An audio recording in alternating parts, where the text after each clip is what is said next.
Hopefully this is gonna be the final door assembly video. So I've, in the rush to get ready for the West Coast holiday, I was working fast and compiling and storing video. This is post-holiday, and there's a few things that I didn't have time to do before the show.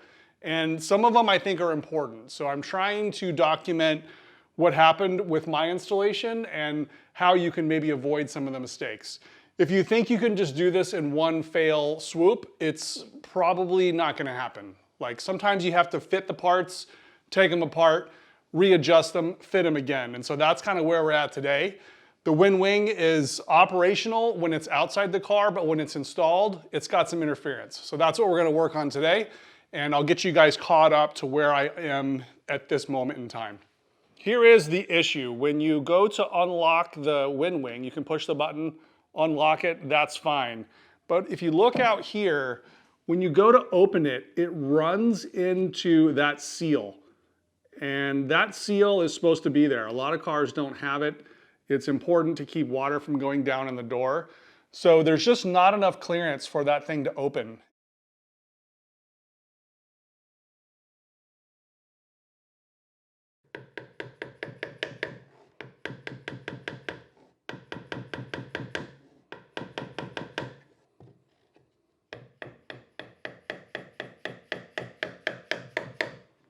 Here's a nice section where it's fully seated. So I'm gonna just try the glass in this part before I fully squish the upper end in. The original glass.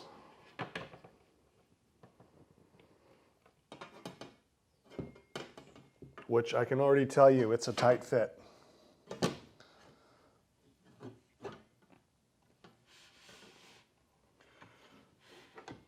I don't think I'm gonna put any glue behind there because this fits really tight.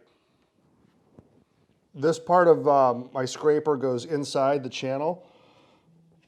So I'm just working it all the way in, fully seated. This end here is a bit long, but you can see how it goes all the way into the channel. So this is a nice part, does seem to fit correctly. This is the exterior side, so another job done.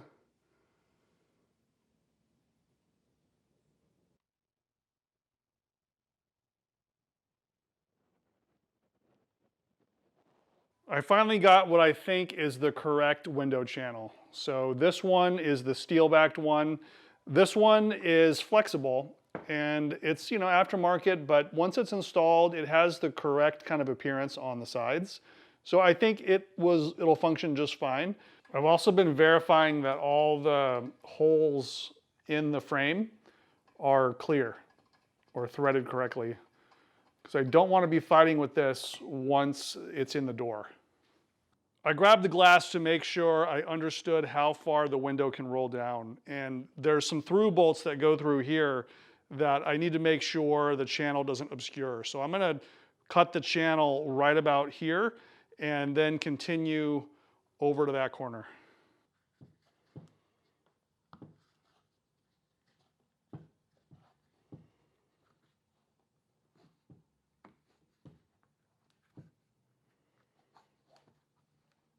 So I'm going to, leave the back intact like that, and I'm going to fold it like this. So this will make the 90 degrees and pretend that this is the long part of the channel. So the channel is continuous all the way to the very top. And then there won't be any gap here on the joint. So I'm gonna try that. And then the back of it will kind of hold this thing all together.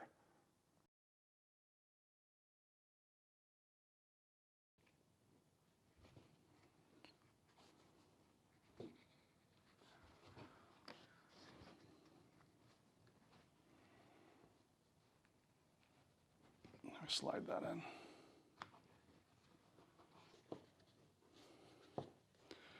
And then once we get it trimmed to fit, we'll just use a little bit of weather strip adhesive, mostly on the top, so that on a hot day, this doesn't just fall down. Yeah, the glass fits nice and loose. It, hopefully not a problem, but it feels like it fits a little tighter on this side. So let me put it all the way in. Yeah, there's certainly more pressure on this side than the other. Here's how that corner turned out when it's not bunched up. It's nice and relaxed. So I think that's nice.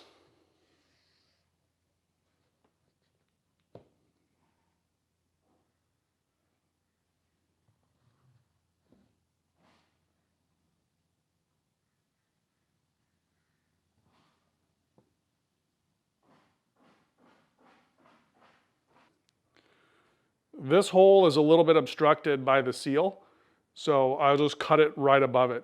So no big deal. I definitely erred on the safe side when I trimmed the corner.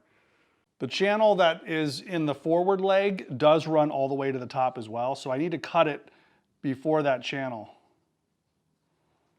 So I'm just going to go a little bit conservative, and we can always trim it if we need to.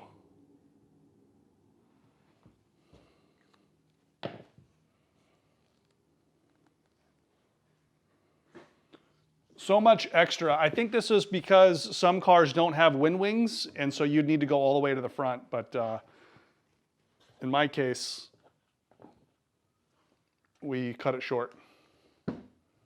But it's not enough to do the other side.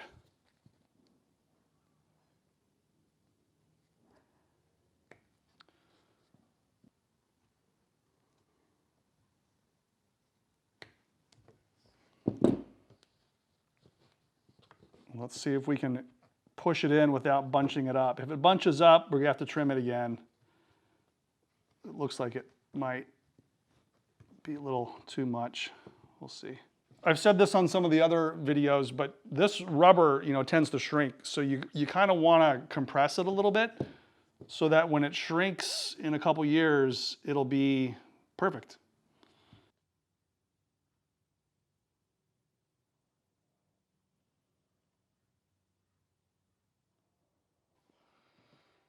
It's got some black, weather strip adhesive.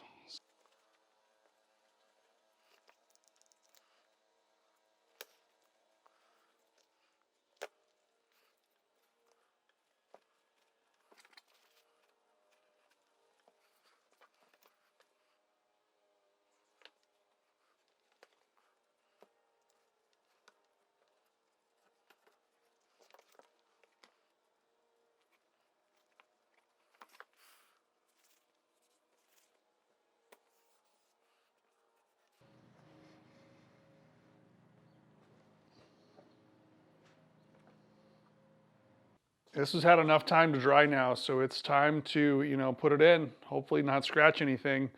I am going to use, I think I'm going to use this string to sort of prevent it from going a little too far down because I don't have any of the brackets on the bottom.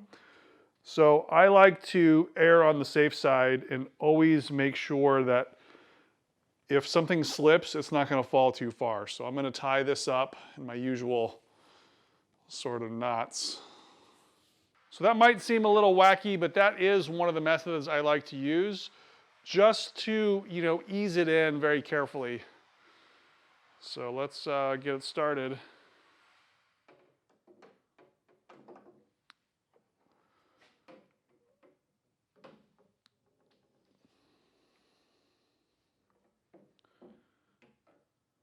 Lots of tape on the door. So I'm squeezing it in while it goes down and looking out for that latch.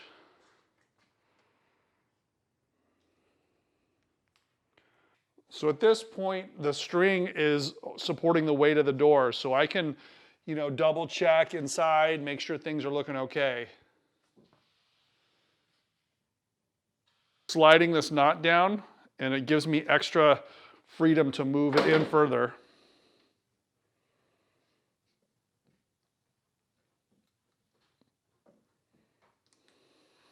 So just go a little bit at a time. Now this is where it could easily damage the paint right there. There's a nut block on the end you really got to look out for. So I think we're fine.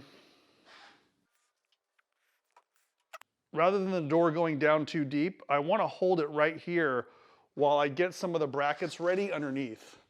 It's about an inch off of where it needs to be in order to start screwing itself down into the door frame, but things are looking good. There's a nut block up here which is clear. I'm going to attach this bracket first. It's the one that supports this leg, and it's got 2 through bolts, and that's going to kind of position the angle of the frame.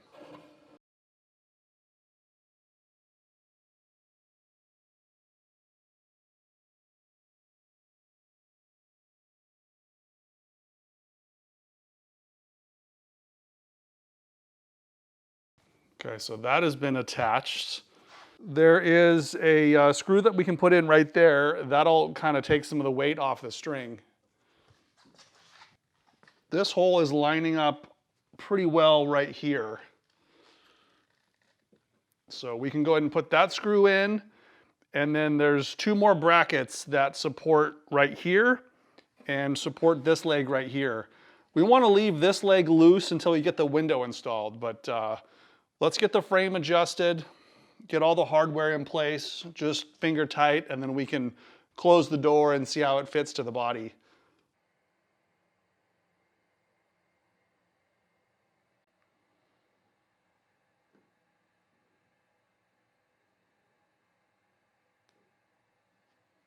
Okay, the washer that goes here is a 15 millimeter diameter, whereas everywhere else is 18.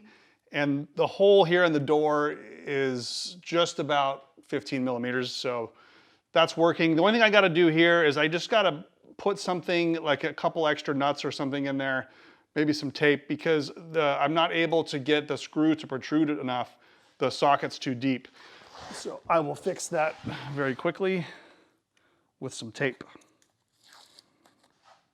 I thought this was the correct bracket, but when I looked it up in the parts catalog, this is not. This must be a 911 part, so sometimes I do get things mixed up. I have these 2 plates that I found in my box of door parts, and this looks correct. Basically, I just need to bend it and weld a nut to the back, and then this will be the correct bracket. So I must have taken some measurements to remake that thing, because it's very likely that this part may have actually come out of there.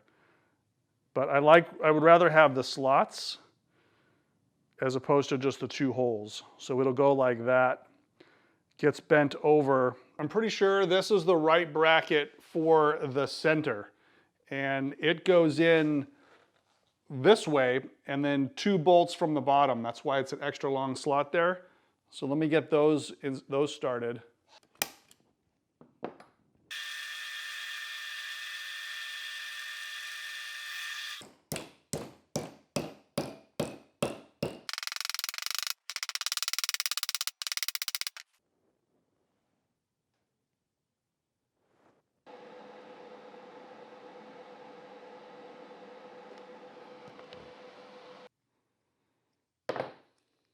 There we go, left and right sides. Just saved probably 75 bucks. So you can see the hole peeking through there. So this has some slots on it so we can move it around. But that's the attachment for this front leg. This leg here comes down and this goes straight down.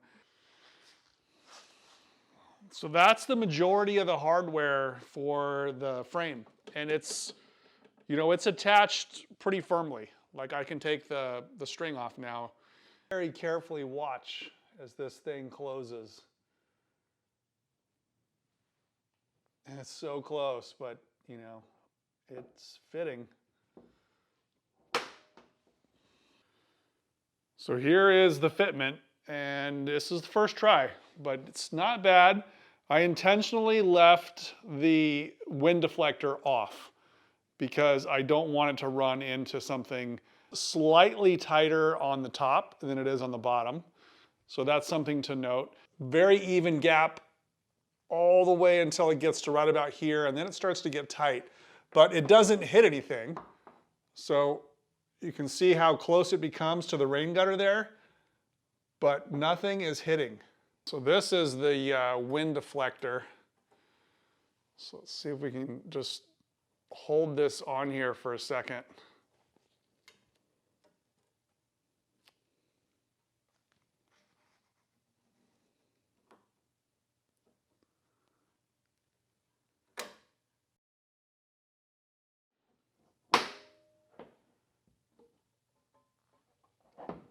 So now we got it fully closed. It didn't interfere, but let's see how nice this looks. There's a couple adjustments we can make, but this should be a nice even gap, just like it is here on the door.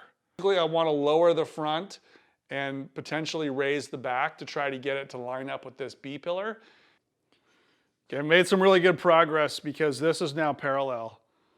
So this is just a standard paint stick. This is about 4 millimeters. It won't even go in the door gap because the door gaps are 3. But this is 4.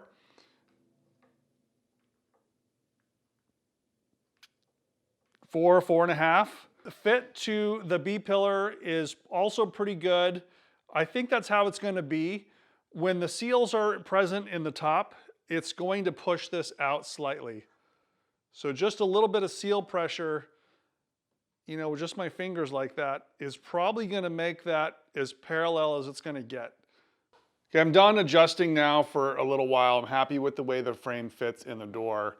I did grind the front of this spear. I don't know what you call this, but this quarter round trim piece, I ground it so that there's a little more clearance. I added this little rubber strip. There's a rubber strip that goes right below the Windwing, so that's present. And I also added this wiper from the inside. Basically, I put it in after the fact, which is probably not smart, but you can put it in.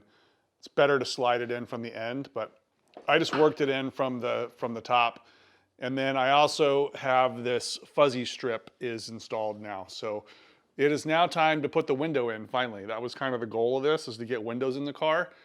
The window has been, you know, cleaned and polished with the ceramic oxide and stuff. So I just have some tape and some things protecting it while I install it in case I bang it against something. And I also have some tape up along here too.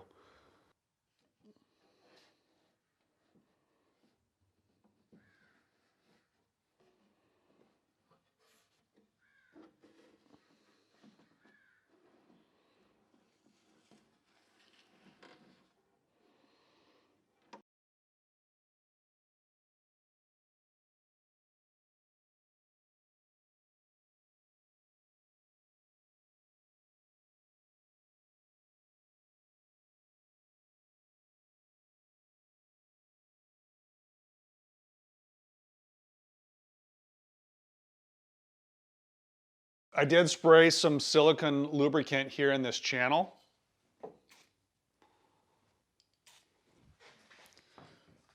That is allowing the window to go up and down pretty well.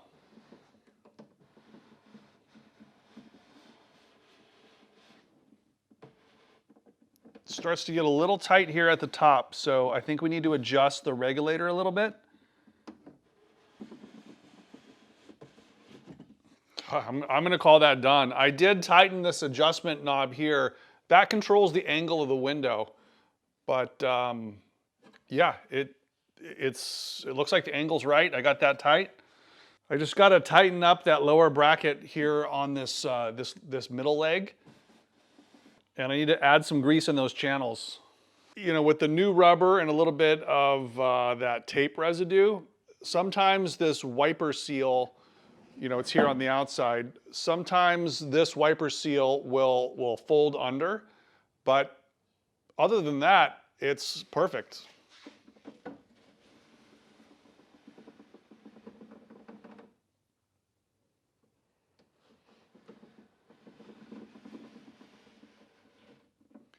And with a little bit of silicone on, especially this forward one, the window pressure is not bad at all.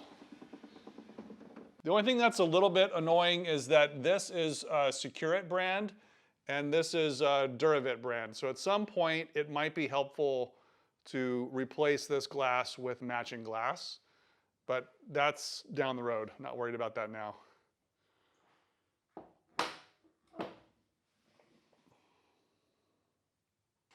There are so many pieces in this Windwing assembly that it's tough to get it right the first time. And like I said, without it being installed in the door, you would have no idea about this interference. I've already made sure that the door fits the car as close as possible. So the gap is perfect. This cannot go up anymore. That's probably a credit card or maybe 2 credit cards thickness, about a millimeter, millimeter and a half. So I cannot move the door frame up anymore. It fits well against the top here, and the gap here on the back is perfect. So the door fit, or the door frame fit, window frame fit, is really good to the car. We just need to tweak the Windwing assembly. The glass is glued into this part here, and this could potentially go up a little bit, and then there's a couple things we can do down here at the bottom.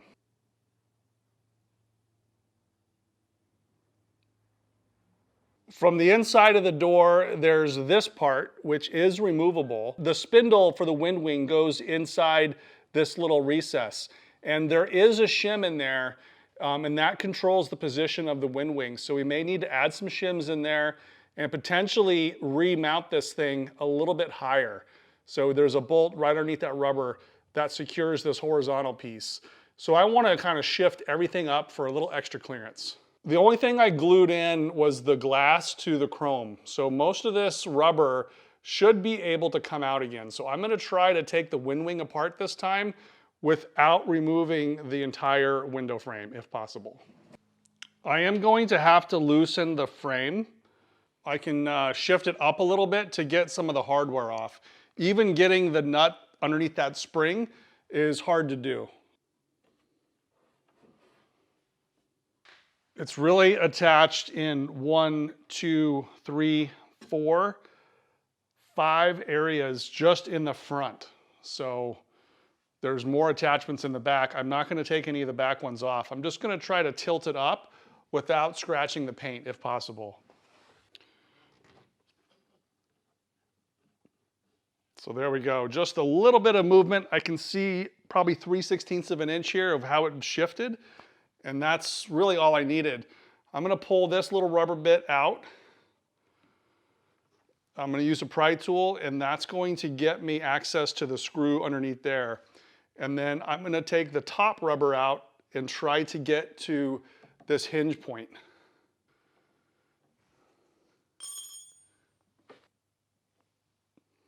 There's that nut, that's the original. And then there is a special aluminum washer here. And that one just fell, so I'm gonna have to grab that. So here are those parts. There's a fiber washer that goes between the 2 chrome pieces, and then that's the chrome piece. So I'll put all that together. So now the glass is still glued into this lower section. So I'm gonna try to take that spindle out and lift the whole assembly through if I can. Getting this 10mm nut off, it's 10mm wrench. But you can't put a socket on it because there's a part of the door that covers this piece. It's going to be hard to get it off. But to me, it's just takes time, and I would rather not take the whole door frame off and like I said, risk scratching the paint.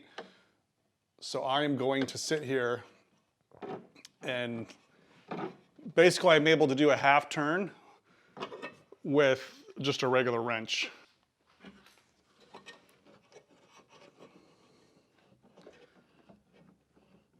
I don't know if you can tell what I'm doing, but I can hold it with my fingers now that all the spring tension's gone, and I can just ratchet the window back and forth. And I think I'll be able to get that nut all the way off. So this spindle is coming out, and then there's a washer.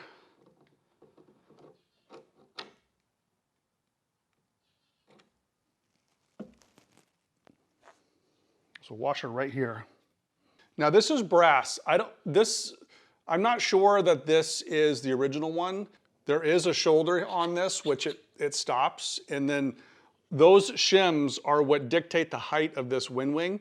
So we definitely need to shim it up. So I have more of these. When I took the car apart, there was more in there.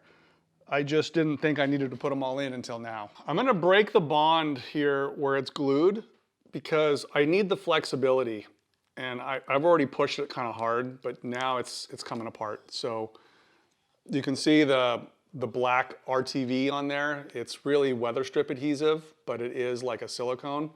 Doesn't really get that hard. Screw head right underneath that rubber.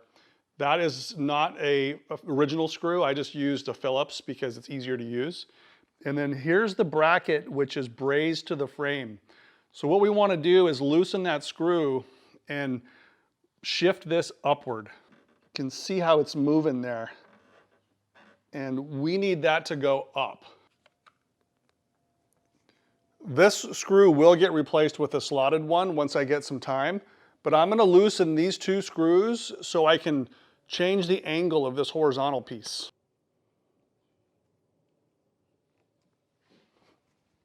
This is a 3mm Allen wrench, and I'm gonna stuff it underneath there just to hold it and kind of get an idea how thick that is. I'm looking at this gap right here to make sure that the chrome is not cockeyed, but that's gonna go a long way in getting the fitment up. Let's take a look at the outside. This is my reference so you can see how high the frame is right now, but the chrome is not too bad. I'm gonna peel that tape back a little bit. You can see I'm starting to get a little bit more of a gap there on the bottom, but it's not bad at all. That's almost immeasurable. And then back here, it's starting to push this seal up a little bit, which is fine. I can reposition that seal. We're getting in a much better position so that the Windwing, when it opens, it's gonna clear that seal. Now on a lot of cars, I've seen the seal either missing or it's actually shoved down inside.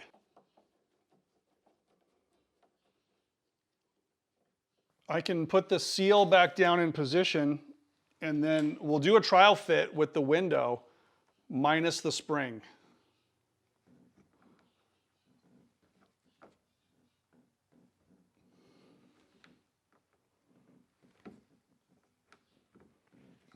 Now I want to get more of those shims underneath this bracket here. I had one in there. These are pretty thin. I'm going to go with 4 of them. 4 of them is, I'm just using this wrench. 4 of them is about 3mm. So we're getting a total of 3mm here and probably 2.5 here. So we're talking about moving this Windwing up considerably. And if I can put these in without dropping them, that'll be nice. If not, I'm gonna have to glue this all together.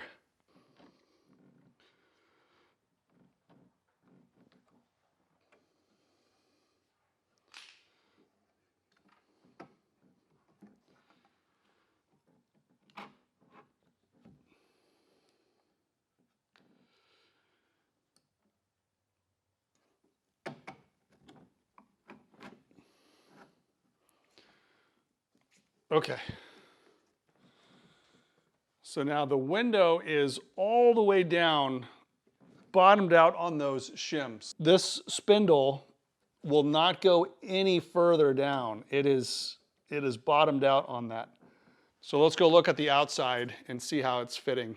So this would be just like so, assuming the upper hinge pivot was in, which it's not. That would keep the window right about there. So now we're looking at the height between this corner and this part of the seal.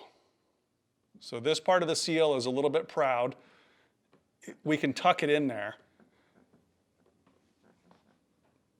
And it looks to me that when this pivots, it's now, even if I push it all the way down, which that is all the way down, when the spring pressure's on it, it's gonna clamp that down onto those shims. But I'm now able to swing this open. So see how much clearance there is? There's plenty of clearance between that and the seal. So that's probably too much. I'm gonna take out at least one of the shims. But that's encouraging, we're getting enough movement. So let's pull this out.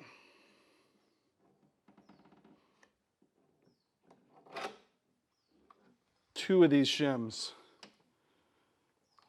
just enough clearance on that seal. So that's it. I'm gonna put it back together like that and check it one more time.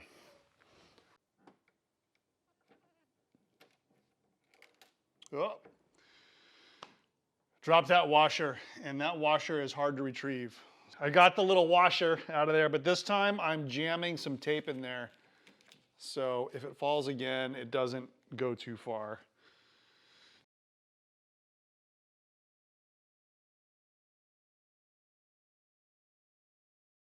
Lots of tension on it. Now this part here, like I said, is not glued in, but it has fragments of glue. And that friction seems to be holding it a little bit. Still a little loose, but it functions fine.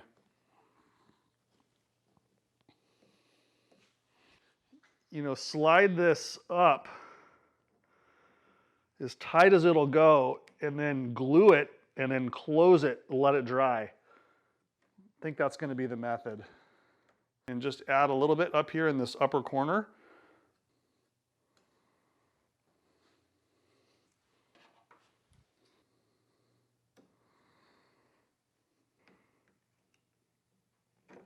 Pins locked in. I'm just gonna close it and then push up on that.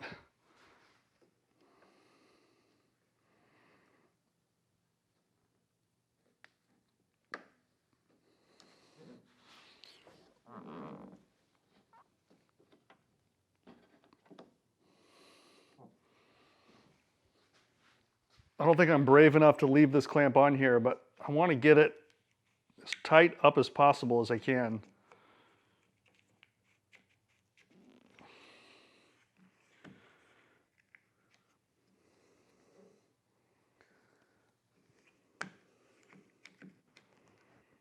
Yeah, that clamp's not going to stay, but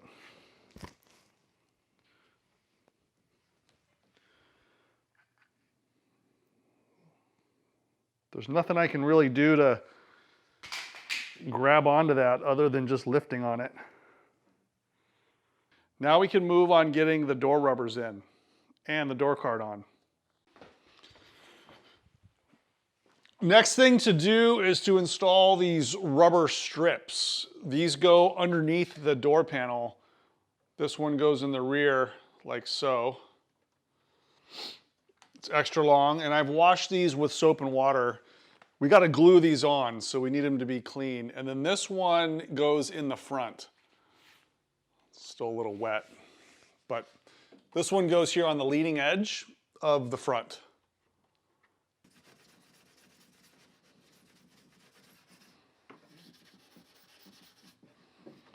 Okay, that should do it. That's just Scotch-Brite, and I'm gonna apply just the glue to both sides of the seal and also the door, and then we just really just stick it on. This does have a little relief on the profile there, so that does wrap around here like so. This is what the glue looks like. It's basically just rubber cement, but it's contact adhesive, so once it gets tacky, it's pretty strong.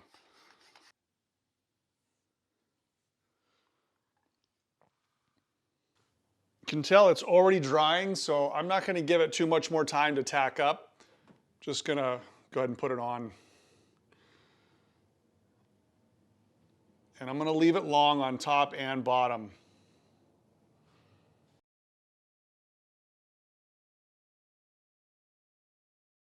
A little more dab on this contour.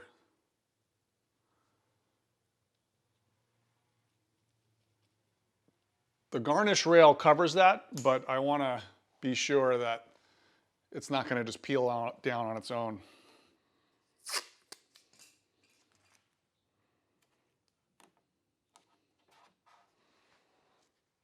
All right, so that glue does really well with like pressure and time. So we're just gonna give it some more time, and we'll work on this side. This side is a bigger seal. It actually goes around 90 degrees. See, this guy wraps around the corner, and it's got these little lips on here, provide a little bit of water protection. But it needs to be cut when it goes around this corner. This corner is about a 45-degree corner. The Jim Kellogg book says to just cut it and overlap it and then screw it down. So that's what I'm gonna do. This metal has been replaced all the way up to here. So I have to put a new hole in there, but I'm pretty sure it gets a screw here in that corner. This smells kind of like elementary school. Rubber cement. Now we don't want to glue this to itself, so we need to act pretty quickly on this. And I'm doing, pretty heavy glue on the corner and then just kind of fading it to the outsides. You really don't want to drip this on the paint because it eats it pretty fast. This is way too long up here on top, but that's intentional. I'm gonna trim that after the glue dries and after we get the door panel on and the garnish rail on. But the seal is really tight to the door and it feels nice and solid. I do have some tape on there letting the glue dry, but there's that little joint, it's got a little flap to it, but that's good. I think we put a screw right there. And then this seal part is good. I really had to open it and push it down hard because you don't want any air bubbles in there. So it fits really nice. We'll give it a couple hours to dry. In the meantime, I'm going to lay out the holes for the door panel. We'll take these handles off. The door panel, the original holes are no longer here for the most part. And then here's a view of how that wiper seal makes contact with the door jamb. Everything still closes with the door. So door's fully closed. That might help hold it down while it glues too. Okay, so using the book, I was able to find some of the original holes and then I created some new holes. So everywhere there's a toothpick is either an original hole or a new hole in the right position. I haven't done any of the holes on the bottom. I think I'll drill those together with the door panel, but these are all established in the right place. Now it's a little floppy. So I'm gonna make sure all the screws actually work in these holes and they're not oversized. Okay, so I verified all the holes are functioning with the screws. New screws are working. So now it's time to transfer those holes into the door panel. So I'm just gonna hang this on here. This has the clips on the back for the, armrest and pull handle. So that's got that clipped in. And then there's a rail on the top of here which also gets clipped in. So let's see if we can do both of those simultaneously. Yeah, so that's fitting perfect. It's rocking around just a little bit, which I think is why they didn't put those markers there or those holes there, because that fluctuates. The only thing that I think we need to do is maybe shift the whole thing back because I want it to be centered in the door. So let's see if we can go back just a little bit.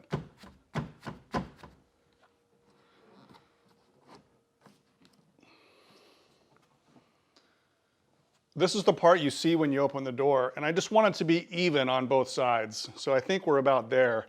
It's about a thumb and a little bit less than a thumb. So that's where we want it. And to be careful here to the vinyl, I can mark those and punch those through, I guess. Make sure it's level along the bottom. Yes. It's not hanging down below the door bottom, but it's even with the door bottom.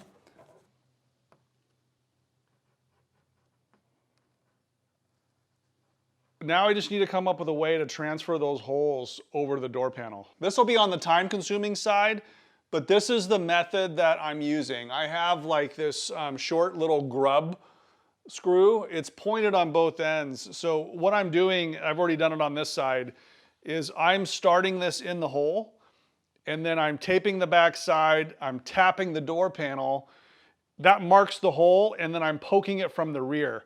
That's gonna let me get the critical ones started on either side, and then I can use a template for the rest, but this is just to kind of get things going. And then I just tap it.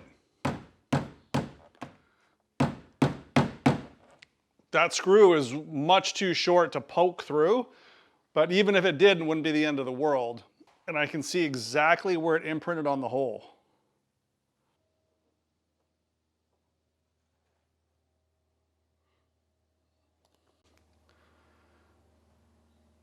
That's the imprint right there. So I will push this through. This is a sharp point, and then that will then be the through hole for that. And then there's the screw head just poking through. Like that's what I put in there. And I could just use needle nose to get that in and out. So now that's protruding through. And then I have this kind of reamer tool that can go from this side. And I don't want to use power tools on this because I don't want to snag the vinyl. But this will open up the hole so that the screw can get through there. And it does have a cutter on it, so it removes like a little bit of that cardboard material so the hole can go right through.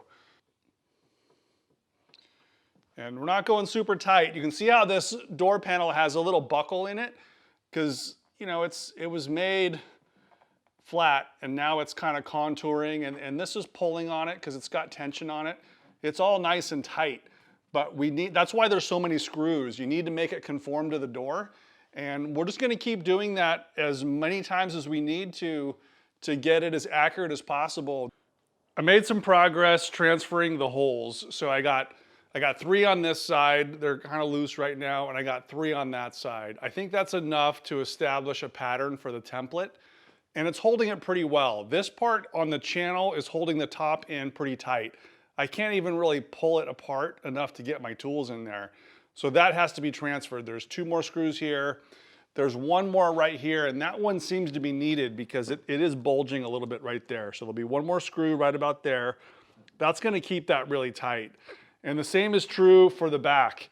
You know, there's a big curvature in the door, and it really needs another screw right there, which there will be. There'll be another screw right there. That's gonna hold it, you know, tight against the curvature of the door. See how it's kind of lumpy right there? So it really needs a screw right there. And then this screw can go a little tighter. That one's kind of loose right now. So there's 1, 2, 3, 4, 5 on the bottom. So 1, 2, 3, 4, 5. I just think it looks a little bit better. It's not exact according to the book. And I'm sure every car is different. So that's the way I'm gonna do it.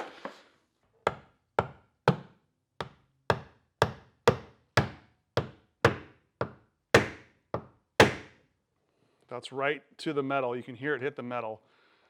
And by template, I just mean tape. It's gonna be pretty simple.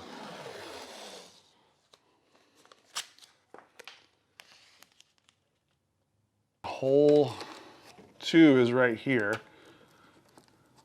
So 1, 2, and number 3 is gonna be this one. There's 3.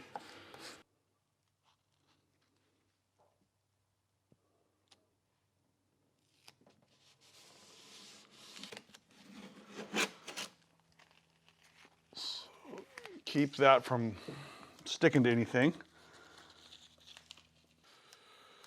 So this is a mirror image. So the sticky side is up. But we can use these toothpicks to go through the existing holes and just line up the template like that. Okay, that's left enough of a mark where I can find it from the outside.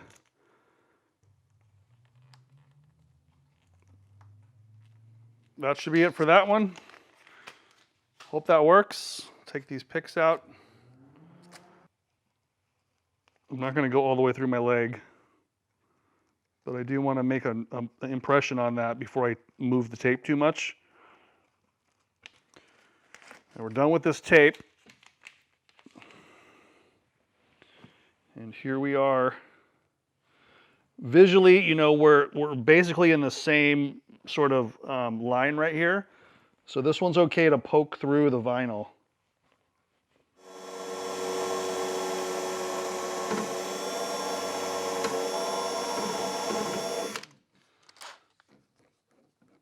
That one also went straight in, so that method seemed to be okay. All right, that's got this held perfectly tight against the door. This side is great.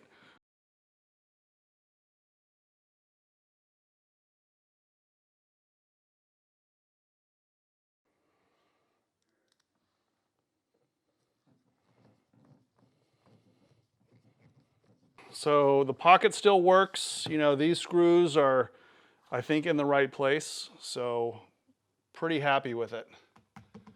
Everything fits nice and tight. There's a little bit of a bulge right where the seam is. So like on this side, the screws are a little closer together. This side, they're a little farther apart, and that's right where the bulge is. But I am not going to stress out about that. That is totally fine. You can't even see it. It conforms to the door pretty well. It's just a tiny little, you know, gap. And I think that's gonna conform better over time once this gets adjusted to its final position. So now we just gotta try to put that top garnish rail in and see how that looks. So this is the garnish rail, and I just gotta decide which is which. Looks like that was the driver's, and this guy, I think, is going to be passenger. I think that is low enough. And there's two locations I can feel where the holes belong. So let's see if we can poke that through and get some screws to go in there. It doesn't have the washer on there, but that's got it screwed in. Surprised the screws were long enough. I'll look at the manual and see if there's longer screws called out here, but that was close. You know, a lot of this rubber needs to be trimmed a little shorter, but this is lining up really well with the door panel, and it's fitting nice and tight. So everything is looking pretty good. And then this side also is looking pretty nice. I like how this comes up higher, and you know, I may trim this a little bit, but not much more. I like how it comes up higher like that. The handle is nice and secure. You can really pull on it because it's clipped into the back. The door pocket, it's got some elastic to it, so it does stretch. You can store stuff in there. That's a mark from the upholstery guy. I got to wipe that off. And this was done, you guys, by, same as the seats, K&H in my neighborhood. They're like not even 10 minutes away. So K&H does amazing work. Highly recommend it. This goes behind the door panel, and it goes like this.